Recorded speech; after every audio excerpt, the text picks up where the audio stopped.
saya Diana di Bhinneka Tunggal Ika channel seputar dunia anak, usia dini dan kesehatan ibu dan anak.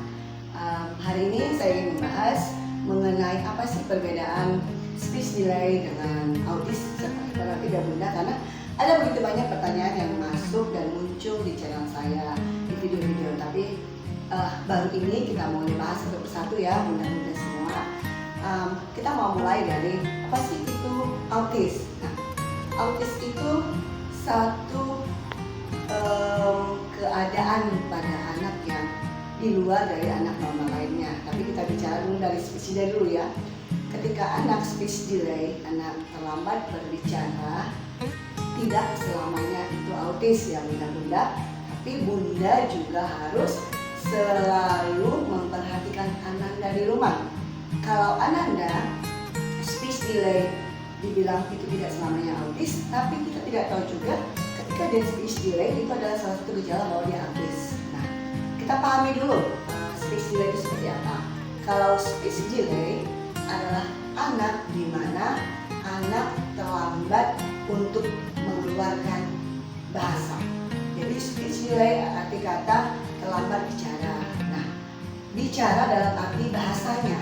Bicara itu terbagi atas bunyi dan bahasa anak ya bunda.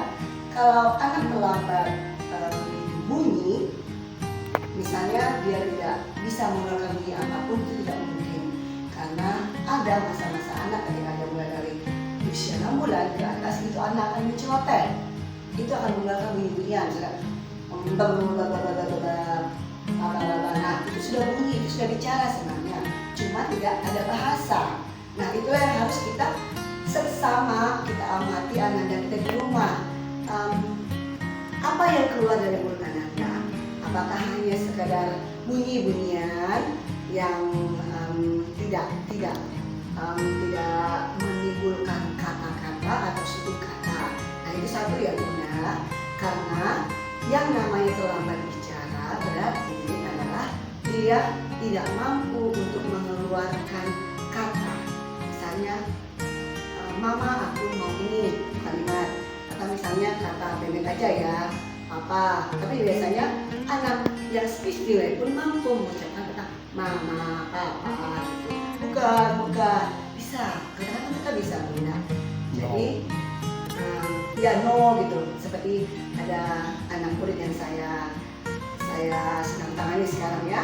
Jadi kita harus benar-benar memperhatikan itu yang pertama. Dan yang kedua, ketika anak itu masih dalam tahap speech delay, bukan autis ya bunda ya, dia itu tidak bisa fokus ketika dipanggil suaranya, dipanggil namanya gitu ya. Jadi anak kalau dipanggil namanya, misalnya namanya si Cinta misalnya, Cinta, halo Cinta, dan anak itu tidak mau melihat kita atau dia tidak mendengar kita, sehingga kan dia tidak menoleh, tidak bisa panggil satu kali atau dua kali atau tiga kali. Nah, jika kejadian ini sudah seperti itu ya sudah hampir boleh dibilang dia sudah anak yang autis. Tapi ketika misalnya dia dipanggil Cinta, terkadang mau dengar lihat kita, menoleh, tapi terkadang nggak mau dengar, fokus aja dengan pemikirannya sendiri atau permainannya sendiri.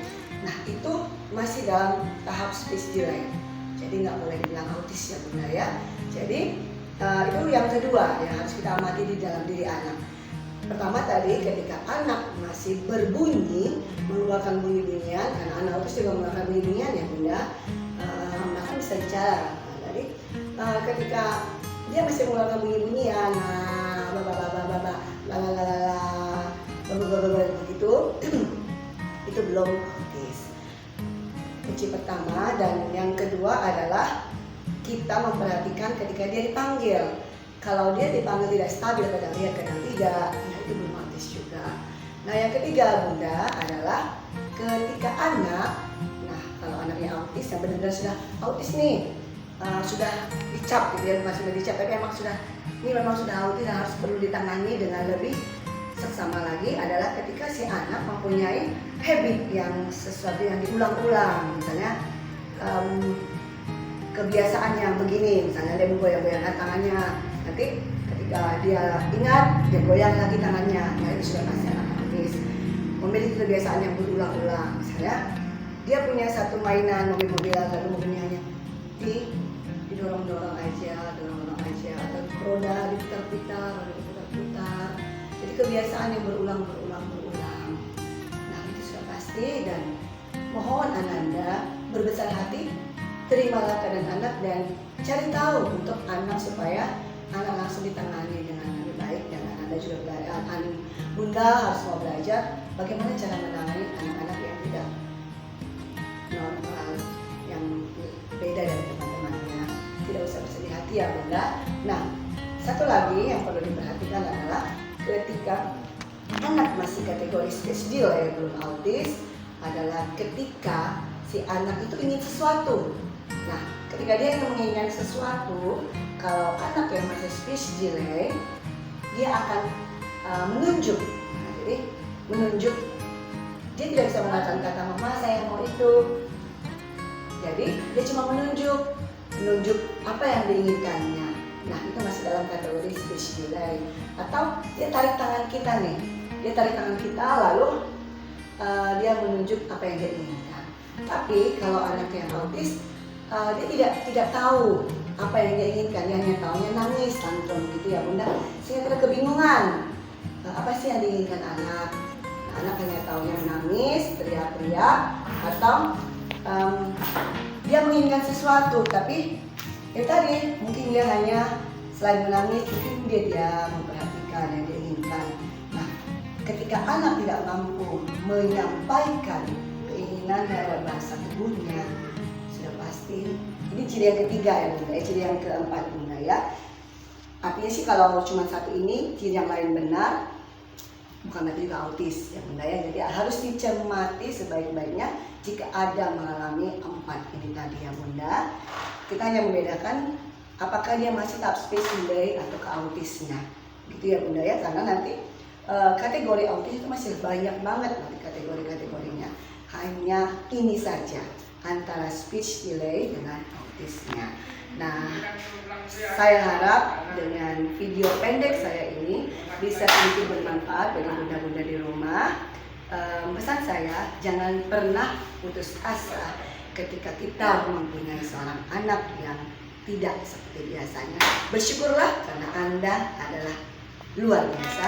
Anda dipilih Tuhan untuk anak murid saya untuk lebih hebat dari mom-mom yang lain. Karena ketika Tuhan mengizinkan kita memiliki anak yang luar biasa, berarti kita adalah seorang ibu yang luar biasa. Terima kasih buat bunda-bunda semua. Semoga video saya ini bermanfaat, dan silahkan berikan komentar, pertanyaan, atau seputar apapun, saya pasti akan menjawabnya. Terima kasih, salam jumpa kembali di video saya berikutnya. Bye-bye.